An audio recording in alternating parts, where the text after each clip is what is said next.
Naglalakad habang nagse-cellphone ang lalaking yan sa isang istasyon ng tren sa Buenos Aires, Argentina. Lumagpas siya ng barikada hanggang sa umabot sa riles nang biglang may dumating na tren.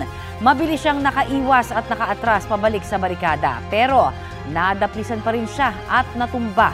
Ligtas naman ang lalaki at walang matinding sugat.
Kapuso, para sa mga maiinit na balita, mag-subscribe sa GMA Integrated News sa YouTube.